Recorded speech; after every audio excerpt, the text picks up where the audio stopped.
Hello YouTubers, in this video we're going to be changing out the speakers in the dash of my 2012 Dodge Charger SRT8 SuperBee.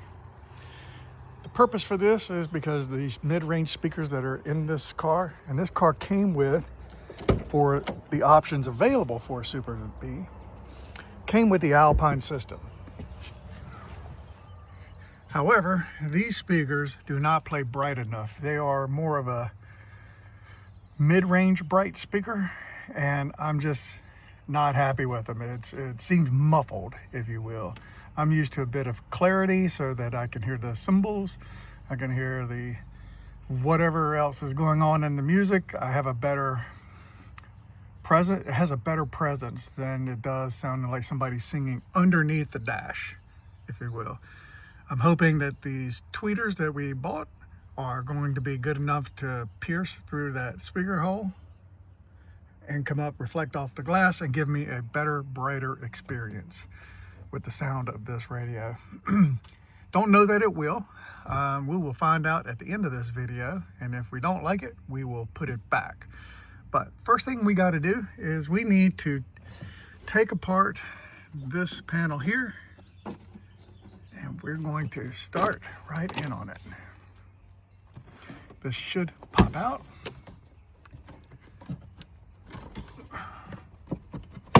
Like so. Typically this mounts to this piece up here, but for some reason it came off. It mounts right here. And you would normally have to push this in, you would normally have to push this in and pull it out, but it's already out. So this side did not clip out. So what we do is we push here and pull. Okay, the next thing we want to do is we're going to be pulling up on this panel here. Carefully. Carefully. There are clips throughout. I'm going to be careful and just keep pulling up because I do not want to break a clip.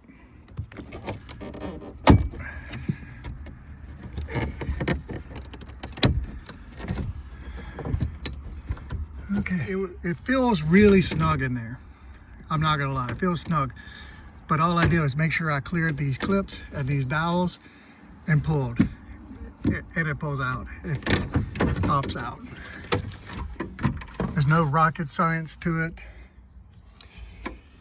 Let's see, it goes in. These are where it clips in with that piece there. And that's it. So here are the parts that I bought. The Focal TWU 1.5s. I've already opened it and taken a look. And I was concerned because I have this exact speaker, or at least this exact cover, on the speakers that are in the truck. And this whole thing is molded together. It does not come apart. And when I ordered this, it talked about it being able to mount with those 3 screws. Mine does not. So I was concerned. I bought these anyway, and yet they show up like they promised. I can take these completely apart and mount them as I see fit into the car. Now, it also comes with the pods. I don't need the pods in this car, but so those are the speakers. Now, to make this fit the Dodge perfectly, I bought these brackets. All this will be in the link in the description. Just some speaker adapters. All we need is to be able to mount our speaker into the factory holes with 2 screws, which I'm hoping we will be able to with this. Next, I bought the wiring connector so that we can go from the Dodge speaker clip to the vocals, like that. So that's all we need. What I have here is my Klein tool, ratcheting tool, and I have a Phillips bit in it. I will put a link to this in the description below as well. All right, so what we want to do, oops, sorry.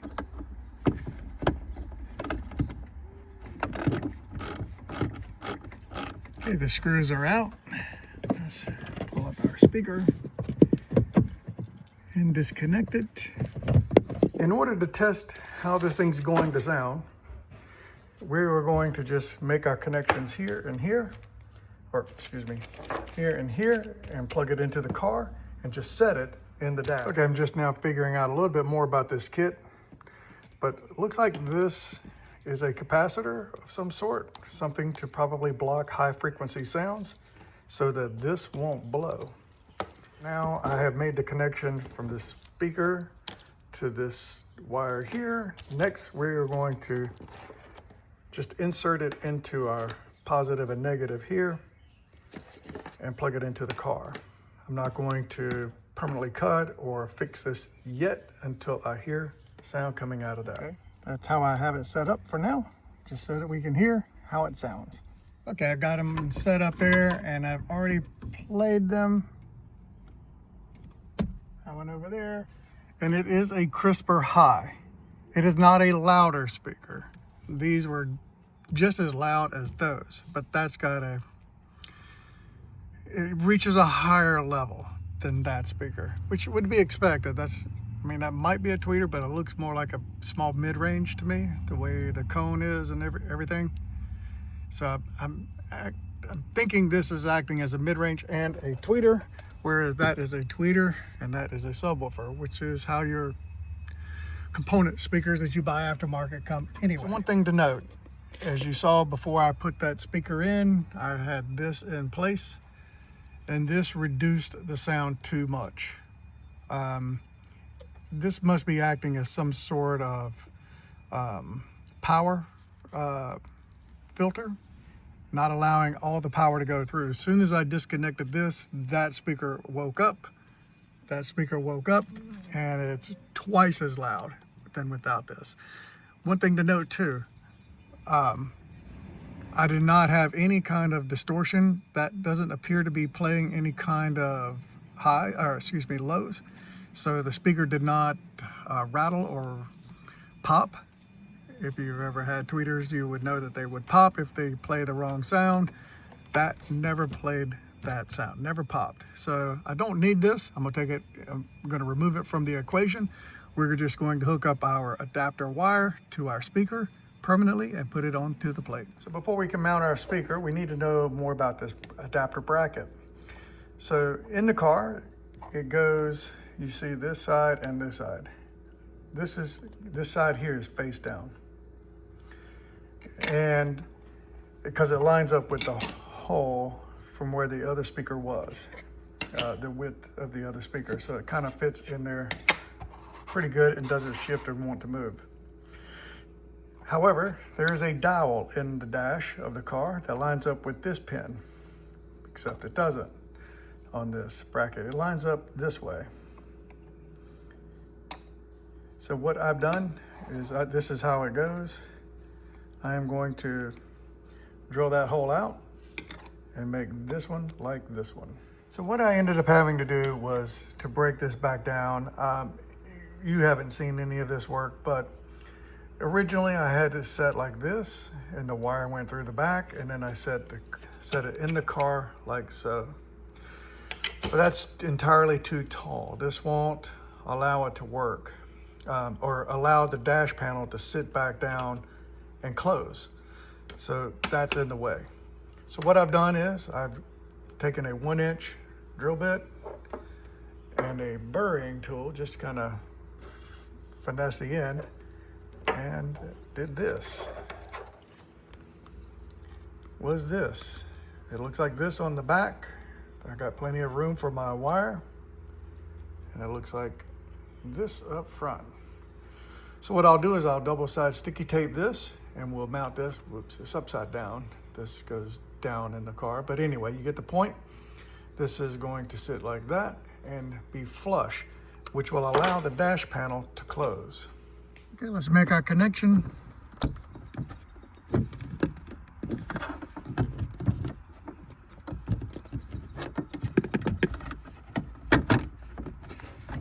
Yeah, it should work well. All right, let's put our screws in, and we'll do the other side. All right, speakers are mounted. One thing to note on your panel, make sure you have the rubber piece that goes along the front. This thing. It could have come off when you pulled it out and stayed behind. but you want to bring it out and insert it into the ridge. And now we can push it back into place and test. Make sure we're lined up on our marks. The way you can tell that you're lining up the rubber and getting it all in there is that it should sit below the black mark. You should not see the rubber up high like that right there. That's not pushed in far enough. So we want to keep pushing in and get it seated properly. Now it is seated properly against the back. Now we just need to pop it down like so. Before, this part here stood up and popped up right here. That was because that speaker would not shut with it mounted the way it was. So just why we drilled out the 1-inch hole and recessed it down in there. Now this panel sits perfectly once I do the other side. Let me push that down. That is perfect. All right, now what we want to do is put back on our side panels, inserting our pieces back in, which is not a big deal.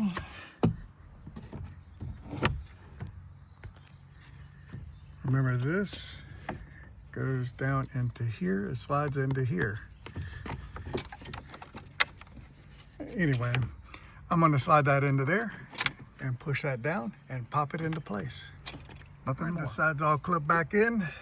My GPS for my rear view camera is back in place, or the wire is back in place, as though I was never here. All right, YouTubers, the car is back together. I would play music for you, but what would be the point? You would not appreciate that because you couldn't detect it in the video. But just know that I've already played it and it sounds great. It's a much brighter bright. Could be that I'm going deaf in my old age and I need that, but it definitely makes a big difference for me to be able to hear the clarity of the sound versus what sounded like a muffled sound with those stock dash speakers. In any event, I'm quite happy with it. I think I'm going to roll with this. It's very cheap. I think I have $75 into this whole thing. And if you have the Alpine system and you're not happy with the clarity of it, for 75 bucks, you cannot go wrong. Anyway, YouTubers, if you like the video,